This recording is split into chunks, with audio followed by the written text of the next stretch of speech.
जय हिंद दोस्तों, practical astrology में आपका स्वागत है। मैं हूं अविनाश और आज इस वीडियो में हम बात करेंगे विवाह प्रतिबंधक योग क्या होता है, विवाह में अत्यधिक देरी के योग क्या होते हैं।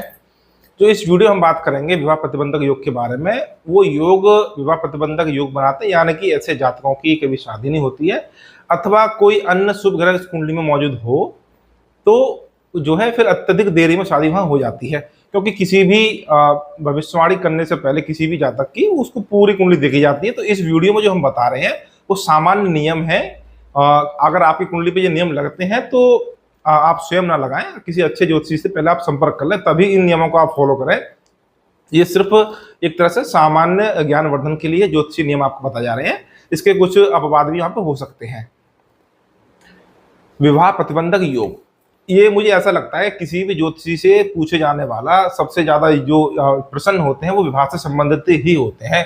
चाहे आज का समय हो चाहे पुराना जमाना रहा हो, विवाह में हमेशा समस्या ही आती है। विवाह मतलब बहुत ही ज्यादा चिंता का विषय बन जाता है जब जातक किसी भी लड़की या किसी भी लड़के के विवाह में देरी होने लगती है। विशेषकर जब किसी लड़की की आयु पूरी हो जाती है और पढ़ाई लिखाई पूरी हो जाती है और शादी नहीं होती, तो उनके माता पिता जो चिंता में आते हैं, जिस प्रकार से निराश होते हैं, मैं लगातार बहुत से लोगों से बातें मेरी होती रहती हैं, तो मैं समझ सकता हूँ कि क्या कष्ट वहाँ पे होता है।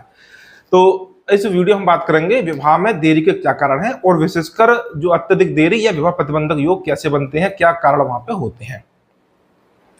सबसे पहले आप समझेंगे कि जो ग्रह हैं, ग्रहों में सबसे मुख्य होते हैं वो शनिदेव होते हैं।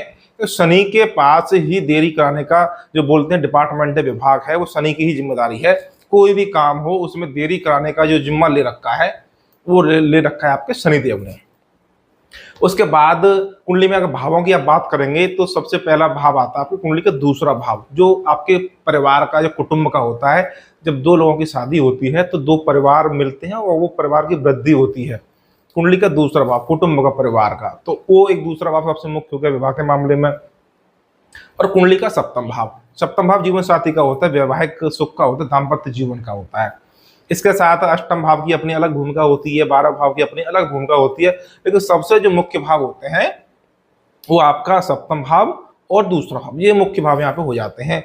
आप अब जो राशियां होती हैं, क्योंकि यहाँ हम बात करेंगे कोई एक योग नहीं होता है कि मैं आपको बता दूं कि भाई कुंडली में इस प्रकार की ग्रह स्थिति बनेगी आपकी तो आपके विवाह में बहुत ज्यादा देरी होगी या आपका विवाह प्रतिबंधक योग बन जाएगा। एक योग कोई नहीं होता है, ग्रहों की अनेकों अनेक स्थिति बनती है। वो राशि के आधार पे, नक्षत्र के आधार पे, नवांश के आधार पे अलग अलग तरह की, तमाम तरह की स्थितियां बन सकती हैं।